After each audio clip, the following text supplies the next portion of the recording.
Putin के दुश्मन जमा होने लगे हैं। पुतिन के दुश्मनों ने उस लीडर को भी तोड़ लिया है जो अब तक रशियन कैंप के करीब माना जाता रहा है।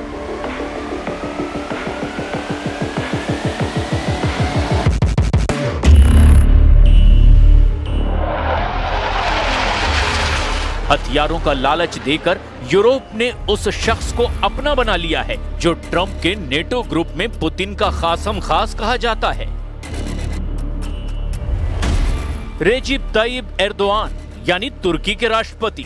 एर्दोआन ने पुतिन के सबसे बड़े दुश्मनों में से एक ब्रिटेन के साथ फाइटर जेट डील कर ली है। एर्दोआन और ब्रिटेन के प्रधानमंत्री कीर स्टारमर के बीच में 20 यूरो फाइटर टाइफून का सौदा हुआ है। ये डील 10.7 अरब डॉलर की है, यानी करीब 95,000 करोड़ रुपए में तुर्की को ब्रिटेन से 20 यूरो फाइटर टाइफून जेट मिलेंगे। डील का मतलब साफ है कि जो फाइटर पुतिन के खिलाफ लड़ने के लिए बनाए गए हैं, अब तुर्की उन्हें खरीद रहा है। तुर्की के साथ फाइटर जेट डील ने यूरोप का जोश हाई कर दिया है। पुतिन से S-400 एयर डिफेंस सिस्टम की डील करने के बाद से एर्दोआन के नेटो से संबंधों में खटास आ रही है। हालांकि तुर्की खुद नेटो का हिस्सा है, लेकिन पुतिन और एर्दोआन के संबंधों ने नेटो को काफी मुश्किल में डाल दिया था। अब टाइफून जेट की डील ने एर्दोआन को एक बड़ा यू टर्न लेने के लिए पूरी तरह तैयार कर दिया है। Fighter Typhoon savaş uçaklarının tedarikine dair uygulama düzenlemeleri heyetler arası görüşmelerde imzalandı. Biz de az önce Sayın Steinmeier'la bu konudaki işbirliği beyanına huzurlarınızda imza attık. Bu mutabakatı iki yakın müttefik olarak aramızdaki stratejik ilişkilerin yeni bir nişanesi olarak görüyorum. Erdogan के order पर British PM Keir Starmer को तुर्की के सबसे secret अड्डे में ले जाया गया, जहां तुर्की के रक्षा मंत्री ने उन्हें दिखाया तुर्की का वो फाइटर जेट जो भविष्य के लिए बनाया जा रहा है। इसका नाम है कान। कीर स्टारमर को बताया गया कि तुर्की का कान फाइटर जेट 5वीं पीढ़ी का स्टेल्थ लड़ाकू विमान है जो रडार के पकड़ में नहीं आएगा। तुर्की इस विमान को 2030 तक अपनी वायुसेना में शामिल करना चाहता है, लेकिन फिलहाल उसे इमरजेंसी वाली जरूरत है। लिहाजा जब अमेरिका से F-35 विमान की डील फंस गई तो एर्दोआन को यूरो फाइटर चुनना ही पड़ा।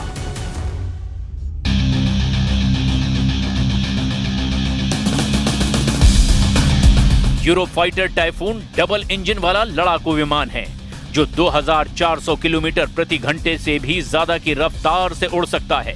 13 हार्ड पॉइंट के साथ में ये फाइटर जेट 8000 किलो तक के बम और मिसाइल लेकर उड़ सकता है। इस विमान की रेंज 2900 किलोमीटर है और ये 20,000 मीटर की ऊंचाई तक उड़ सकता है। अभी ये विमान 9 देशों की वायुसेनाएं उड़ा रही है और ये राफाल और F-16 की टक्कर का फाइटर जेट माना जाता है।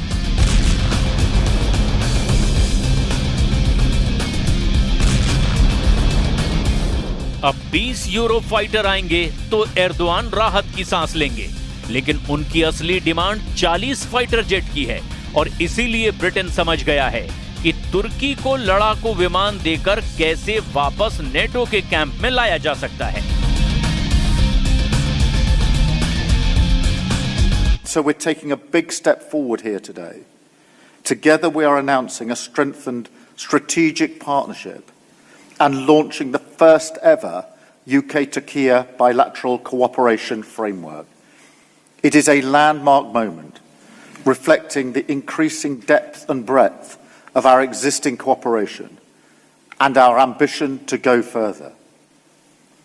At the heart of this is our agreement today that the UK will provide Turkey with 20 new Eurofighter Typhoon aircraft, with the option to provide more in future.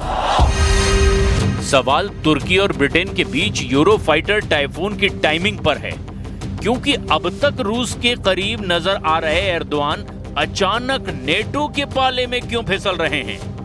तुर्की और Europe के बीच करीबी सिर्फ भौतिक नहीं, अब सामरिक लिहाज से नेटो से भी ज्यादा मजबूत समीकरण नजर आ रहे हैं। इन सब के पीछे ट्रंप का क्या खेल है, उसे भी समझने की जरूरत है।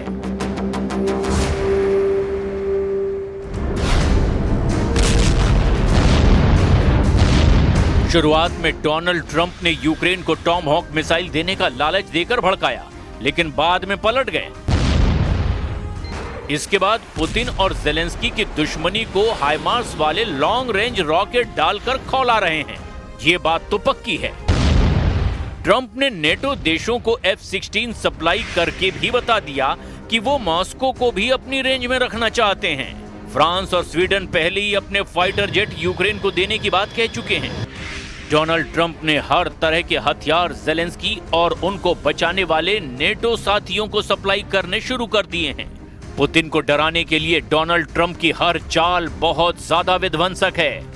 उसमें खौफ भी है, उसमें आग भी है और उसमें साजिश भी है, क्योंकि जेलेंस्की जिस दुश्मन से करीब 4 साल से जूझ रहे हैं, उसको टक्कर देने के लिए अब डोनाल्ड ट्रंप और नेटो ने बहुत बड़ी चाल चल दी है, जिसमें एर्दोआन सबसे बड़ा मोहरा बनते हुए नजर आ रहे हैं।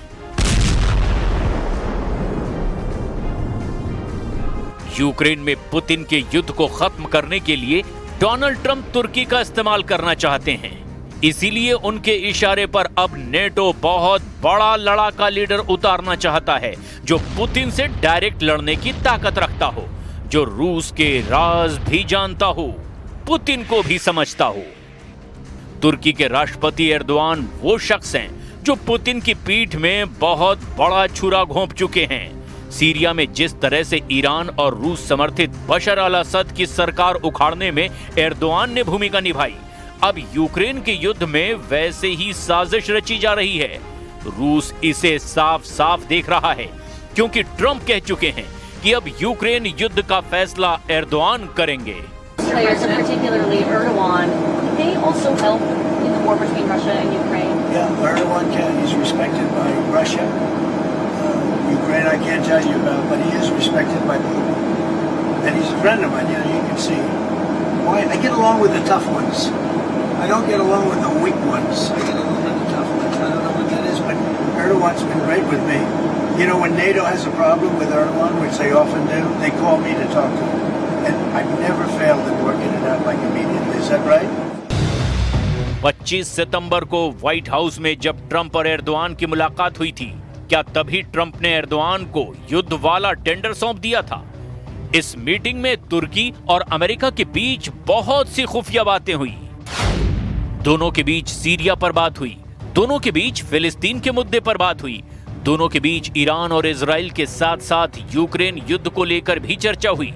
इस मीटिंग पर पूरी दुनिया में यही कयास लगाए गए कि एर्दोआन अमेरिका की हर बात मानने को राजी हो गए हैं। ट्रंप ने भी इशारा कर दिया कि अब तुर्की को वो हर हथियार मिलेगा जिसकी वो डिमांड कर रहा है। इस फेहरिस्त में सबसे आगे नाम F-16 और F-35 का रहा, जिसकी डील को लेकर अमेरिका ने तुर्की पर रोक लगा दी थी, क्योंकि 2019 में तुर्की ने रूस से S-400 सिस्टम को लेकर डील की थी। We do a lot of trade with Turkey, and we're going to continue. We're going to do some additional trade. They want to buy F-16s, F-35s, and some other things, and we're going to talk to them about that. And we're just going to have, I think, a very interesting couple of hours. इसमें कोई शक नहीं कि Gaza से लेकर Lebanon और Syria से लेकर ईरान तक नेतन्याहू का युद्ध वाला ख्वाब पूरा करने में तुर्की ने बहुत बड़ी भूमिका निभाई है, क्योंकि सीरिया में अबू मोहम्मद अल जुलानी की सत्ता आने के बाद इजराइल ने दक्षिण सीरिया के एक बड़े हिस्से पर कब्जा कर लिया है और इजराइल के लिए सीरिया फ्रंट अब पूरी तरह खत्म हो चुका है। अब सवाल ये है कि यूक्रेन के युद्ध को लेकर एर्दोआन यानी तुर्की ट्रंप को कौन सी सर्विस दे सकता है। दिखाने के लिए ट्रंप का अब एक ही मकसद है, वो किसी भी कीमत पर गाजा के बाद यूक्रेन का युद्ध बंद कराना चाहते हैं।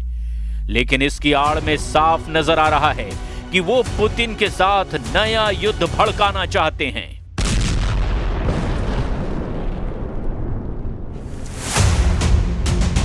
मॉस्को में पुतिन उत्तर कोरिया की विदेश मंत्री से मिले। उत्तर कोरिया के लीडर किम जोंग उन से पुतिन का दोस्ताना बहुत गहरा है और अब दोनों देश यूक्रेन में मिलकर कुछ और गंभीर करना चाहते हैं, जिसका सबसे बड़ा नुकसान जेलेंस्की को नहीं बल्कि नेटो को होगा। पुतिन ने उत्तर कोरिया की विदेश मंत्री चोई सोन हुई से मुलाकात की और इस मीटिंग में इस बात पर चर्चा हुई है कि उत्तर कोरिया से रूस को और क्या मदद दी जा सकती है। ये बात उत्तर कोरिया भी मान चुका है कि उसने पुतिन के युद्ध के लिए हजारों सैनिकों को यूक्रेन के मोर्चे पर भेजा और ये बात दुनिया जानती है कि पुतिन की तोप अब उत्तर कोरिया में बने हुए गोले बारूदों का इस्तेमाल कर रही है, यानी यूक्रेन के मोर्चे पर जहां जेलेंस्की को नेटो मदद दे रहा है, तो वहीं पुतिन ने किम जोंग उन से दोस्ती पक्की करके जेलेंस्की की जमीन पर कब्जा बढ़ाने का फैसला कर लिया है।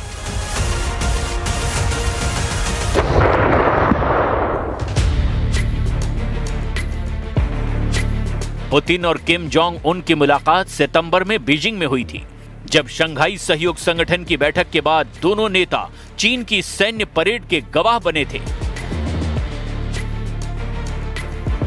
पुतिन के दोस्तों की बढ़ती हुई यही तादाद अब ट्रंप कम करना चाहते हैं और एर्दोआन से करीबी इस रणनीति का हिस्सा मानी जा रही है। तुर्की को लेकर नेटो कैंप या कहें कि डोनाल्ड ट्रंप अब नए जोश में हैं। 8 युद्ध खत्म करने का दावा करने वाले ट्रंप यूक्रेन को लेकर कुछ बड़ा करना चाहते हैं। यूक्रेन युद्ध रोकने की उनकी ख्वाहिश अभी तक फेल साबित हुई है और अब ब्रिटेन के तुर्की वाले एक्शन से लगता है कि ट्रंप जेलेंस्की और नेटो को पुतिन के खिलाफ भड़काने के लिए किसी भी हद तक जाने को तैयार हैं। Ekonomik ilişkilerimizi daha da güçlendirmek hususunda kararlıyız. Serbest ticaret anlaşmamızın güncellenmesi dahil birçok tedbiri ilgili kurum ve kuruluşlarımız alıyor. Üçüncü ülkelerde ortak yatırımlar yapma imkanları üzerinde de duruyoruz. Enerji ve savunma sanayi alanında yeni ortaklıklar kurmayı hedefliyoruz. Putin इस बात से बहुत अच्छी तरह वाकिफ हैं, इसीलिए उनकी सेना ने यूक्रेन को जलाने का नया दौर शुरू कर दिया है। ओडेसा से लेकर खार्किव और सुमय से लेकर जापोरेजिया तक यूक्रेन ऐसे ही जल रहा है। पुतिन की सेना ने यूक्रेन पर 3.5 साल के युद्ध में सबसे खतरनाक अटैक को अंजाम देना शुरू कर दिया है। रूस इस बार यूक्रेन पर नहीं बल्कि नेटो पर सबसे बड़े हमले के लिए खुद को आजमा रहा है, क्योंकि अमेरिका और नेटो ने भी रूस को दबाने में कोई कसर बाकी नहीं रखी है।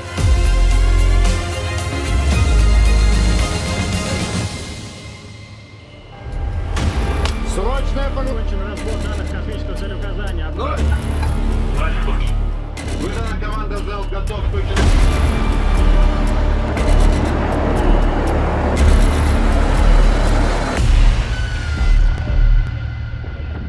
ये है पुतिन की यासीन क्लास की परमाणु पनडुब्बी और ये है पुतिन की ऑस्कर क्लास की पनडुब्बी। दोनों न्यूक्लियर सबमरीन हैं। दोनों डोनाल्ड ट्रंप की उस धमकी का जवाब देने को तैयार हैं जो उन्होंने पुतिन को दी है।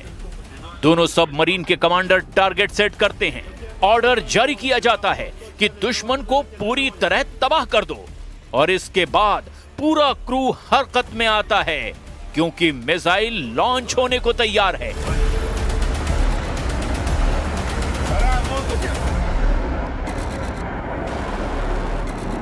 प्रशांत महासागर में अलास्का से बहुत करीब ये मिसाइल दागी गई। जाहिर है जवाब डोनाल्ड ट्रंप को दिया जा रहा है। वो इसीलिए क्योंकि डोनाल्ड ट्रंप ने भी पुतिन को धमकाने वाली बातें बार बार कही है। अपने 10 महीने के कार्यकाल में ट्रंप लगातार वो गलती कर रहे हैं जिसकी माफी की उम्मीद वो पुतिन से भी नहीं कर पाएंगे। चाहे वो रूस को धमकाने के लिए परमाणु पनडुब्बी तैनात करना हो या फिर नेटो देशों के बहाने ऐसे हथियार रूस के मोर्चे पर पहुंचाना जिसकी रेंज में मॉस्को और सेंट पीटर्सबर्ग तक आ जाएंगे। जाहिर है कि इन्हीं सब बातों की वजह से पुतिन का गुस्सा मिसाइल की रफ्तार से बुलंदियों पर पहुंच गया है। दोनों तरफ अब परमाणु पनडुब्बी वाला खौफ मंडराने लगा है और फिलहाल इसकी सबसे बड़ी वजह डोनाल्ड ट्रंप बन चुके हैं।